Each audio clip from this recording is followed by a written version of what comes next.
अस्सलाम वालेकुम नाजरीन। मैं अब्दुल जब्बार सुमरो हाजिर हूँ आपके programme behind the news with Abdul Jabbar Soomro के साथ। तो शुरू करते हैं आज की खबरें। सबसे पहले एक ब्रेकिंग न्यूज़ के इलेक्शन कमीशन ने सुन्नी इत्तेहाद काउंसिल की नशस्तों पर जो फैसला महफूज किया था ख़वातीन और अक़लियतों की मखसूस नशस्तों का, उसका फैसला आ गया है, जिसके तहत अब सुन्नी इत्तेहाद काउंसिल इसकी हकदार नहीं है। आइन और कानून को देखा जाए तो ये बिल्कुल जायज़ और सही फैसला है, लेकिन अगर ये देखा जाए कि पार्टियों को अकोमोड किया जाए तो उस हिसाब से गलत है कि ये पीटीआई को जो बाद में सुन्नी इत्तेहाद काउंसिल में गए उनको मिलनी चाहिए। लेकिन कानून क्या कहता है? कानून यही कहता है कि जब नॉमिनेशन पेपर भरे जाते हैं उसी की लास्ट डेट तक आपने मखसूस नशस्तों के लिए कागजात नामजदगी जमा कराने हैं, जिसकी स्क्रूटी इन्हीं के साथ होती है जिस तरह नॉमिनेशन पेपर दूसरे भरे जाते हैं। लेकिन पीटीआई ने जमा कराए, न पीटीआई ने कोई लिस्ट जमा कराई, न इस सुन्नी इत्तेहाद काउंसिल ने कोई लिस्ट जमा कराई। और 26 फरवरी को सुन्नी इत्तेहाद काउंसिल ने एक लेटर लिखकर अपने ही पाँव पे कुल्हाड़ा मार दिया कि हमने न इलेक्शन में हिस्सा लिया है, न हमने कोई मखसूस नशस्तों की एप्लीकेशन दी है, लिहाजा हमें इसकी ज़रूरत नहीं है। अब वो कहते हैं कि ये हमने लेटर ये इलेक्शन कमीशन के उस लेटर के जवाब में लिखा था, तो किसी जमात ने उस लेटर का जवाब भी नहीं दिया। तुम लोगों को क्या ज़रूरत पड़ी थी, वो भी उस टाइम पे दिया जब तुम्हारा इस केस का फाइनल डे था। तो इसका मतलब यही है कि जो हम कह रहे हैं कि ये पीटीआई के सारे जो आज़ाद अरकान घेर घार के इलेक्शन जीते हैं, उनको घेर घार कर इस्टेब्लिशमेंट ने अपनी बनाई हुई जमात सुन्नी इत्तेहाद काउंसिल में शामिल किया और सुन्नी इत्तेहाद काउंसिल के लीडर से लेटर भी भिजवा दिया। नतीजा आपके सामने है कि ये सुन्नी इत्तेहाद की नशस्तें अब उनके हाथ से गई। अब ये सुप्रीम कोर्ट जाएं या इस्लामाबाद हाई कोर्ट जाएं, ये अलग बात है। और इस्लामाबाद हाई कोर्ट या सुप्रीम कोर्ट इनको हराम खाकर कोई नशस्त दे तो और बात है, अदरवाइज इस सुन्नी इत्तेहाद काउंसिल को ये नशस्तें नहीं मिलने वाली। और अब ये नशस्तें पार्लियामेंट में मौजूद दीगर जमातों में बांटी जाएंगी उनकी स्ट्रेंथ के हिसाब से। पहले 4%, 4.1 पे ये सारी सीटें तमाम जमातों में तकसीम की गई हैं। अब ये फार्मूला 4.5 बन जाएगा, जिसके बाद हर जमात को 2-3 नशस्तें मिलेंगी और किसी को एक मिलेगी। इस तरह ये बंदरबाट हो जाएगी और सुन्नी इत्तेहाद अल मारूफ पीटीआई ये हाथ मलते रह जाएंगे। तो ये तो एक कहानी आज जो सीन पार्ट इनके साथ हुआ है। दूसरा इनको बड़ा धचका यही लगा है कि मियाँ शहबाज शरीफ पाकिस्तान के दूसरे वजीर आजम के तौर पर हलफ उठा चुके हैं। शहबाज शरीफ जुल्फ़िकार अली भुट्टो के बाद दूसरे वजीर आजम हैं जिन्होंने कंटिन्यू किया है दूसरी बार। जिस तरह जुल्फ़िकार अली भुट्टो ने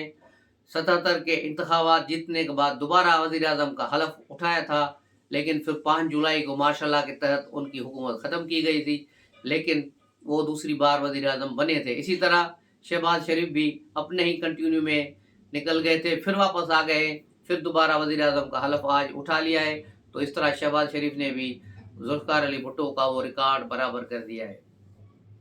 आज की कार्रवाई ये पिछले 3 दिनों से पार्लियामेंट में जो धींगा मस्ती चल रही है, जो गालम गलूच और घटियापन का कल्चर पीटीआई के सुन्नी इत्तेहाद काउंसिल ले आई है, उमर अयूब दूसरे लोग और ये जमशेद दस्ती जैसा बस कंडक्टर और सारे लोग, इस किस्म के लोग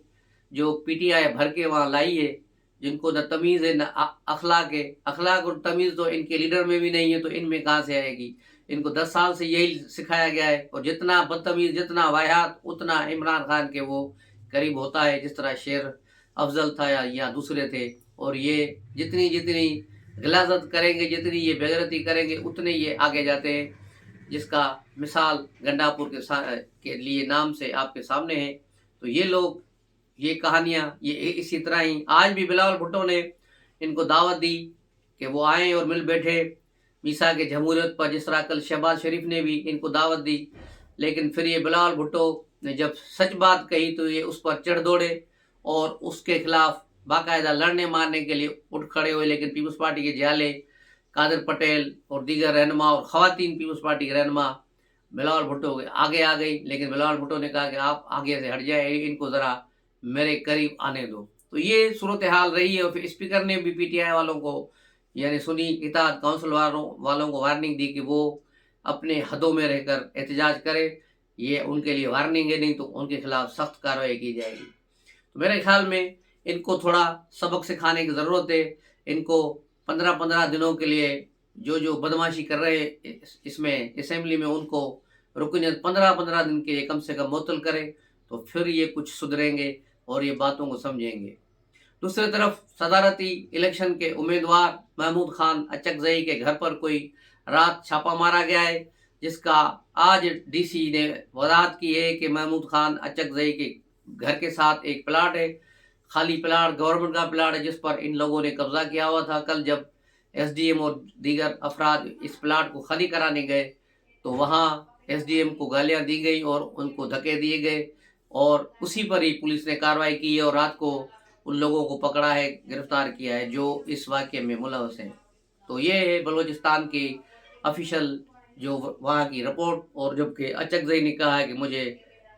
ڈرانے دھمکانے کے لیے کیا گیا، حالانکہ محمود خان اچکزئی کو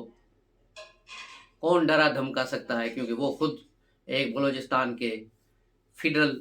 لاز بڑا ایک نام ہے وہاں کا، اپنا ایک وہاں اس کا سسٹم ہے، جرگا سسٹم اور بہت چیز، تو اس کو تو کوئی ڈرا ہی نہیں سکتا۔ تو یہ بات غلط تھی، اور جو پولیس نے بات بتائی ہے وہ بھی اس میں بھی تھوڑے شک و شبہات ہیں، لیکن اب دیکھنا ہوگا کہ یہ محمود خان اچکزئی سرکاری جو وضاحت آئی ہے اس پر کیا اپنا موقف دیتے ہیں۔ دوسری طرف مولانا فضل الرحمان نے کل وزیر اعظم کو ووٹ نہیں دیا، بلکہ ان کی پوری جماعت نے بائیکاٹ کیا، اور بائیکاٹ کر کے ایسے اٹھے کہ سیدھے کراچی پہنچ گئے، اور کراچی میں انہوں نے اپنی پارٹی کا جو صوبائی مجلس کا اجلاس تھا اس کی صدارت کی۔ بعد میں انہوں نے خطاب کیا اور اپنی جو توپوں کا رخ آصف زرداری کی طرف کر دیا، اور کہا کہ زرداری نے یہ الیکشن خریدا ہے، یہ سندھ کی سیٹیں انہوں نے خریدی ہیں، یہ نہیں بتایا کہ کس سے خریدی ہے اور کیسے خریدی ہے۔ لیکن مولانا شاید بھول جاتے ہیں کہ سندھ میں جے یو آئی فے کا کوئی اسٹیک ہے ہی نہیں، کہیں بھی کسی بھی حلقے میں یہ 2-3 ہزار سے زیادہ ووٹ نہیں لیتے، اگر اس کو کہیں زیادہ ووٹ پڑ بھی جاتے ہیں تو وہ جی ڈی اے کی طرف سے، پیر صاحب پگاڑا کی جماعت کی طرف سے، ان کی سپورٹ سے ان کو ووٹ پڑتے ہیں۔ لاڑکانہ میں پہلے سے گزشتہ انتخاب میں